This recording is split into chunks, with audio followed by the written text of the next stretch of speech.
बाबा साहब अम्बेडकर ने statement release किया कि हर संभव प्रयास करके गांधी जी को बचाया जाए, और मगर जो हक और अधिकार हमने हासिल किए हैं वो हक और अधिकार छोड़ने के लिए हम बिल्कुल राजी नहीं हैं, मगर गांधी जी का हर संभव प्रयास करके प्राण बचाया जाए।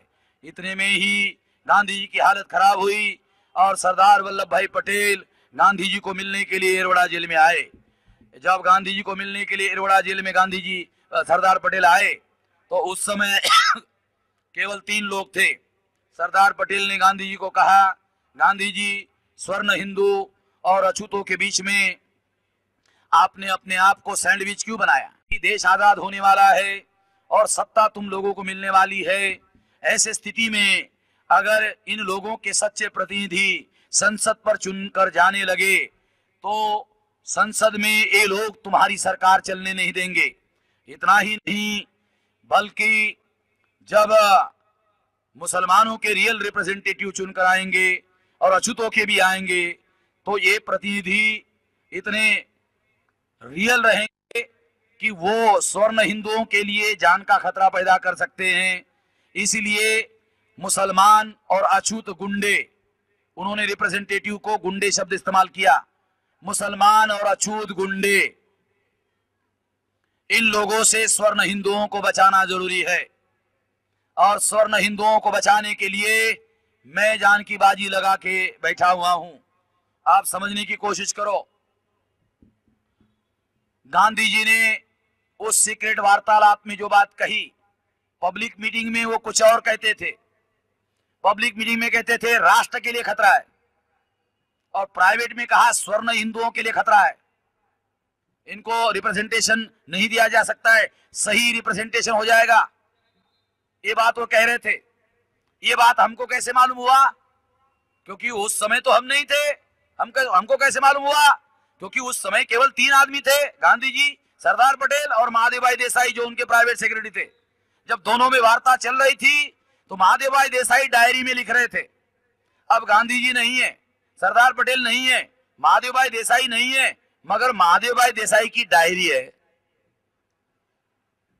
और डायरी की वजह से हमको मालूम हुआ, क्योंकि हम तो गांधी जी के पीछे पड़े हुए हैं, इसलिए गांधी जी के रेफरेंस में जो भी जानकारी है वो हम चाहे पाताल में भी हो ढूंढ कर लाते हैं। तो ये सबूत हम लोगों को मिला, और इस सबूत से सिद्ध होता है कि गांधी जी हमारे रियल रिप्रेजेंटेटिव चुनकर जाना नहीं चाहिए, इसके लिए षड्यंत्र कर रहे थे। ये बात सरदार पटेल के साथ जो गांधी जी ने रेलवाड़ा जेल में बात की उससे प्रमाणित होता है, और ये दस्तावेजी सबूत है। गांधी जी के द्वारा एरवड़ा जेल में जो कहा गया उससे सिद्ध होता है कि गांधी जी हमारे लोगों को रिप्रेजेंटेशन देना नहीं चाहते थे। गांधी जी की हालत खराब हो गई। मदन मोहन मालवीय बाबा साहब अम्बेडकर को दादर में मिलने के लिए आए। दादर में सभा हुई, उस सभा में बाबा साहब अम्बेडकर ने कहा, गांधी जी की जान बचाओ, मगर मैं हक अधिकार जो हासिल किए छोड़ने के लिए राजी नहीं हूं।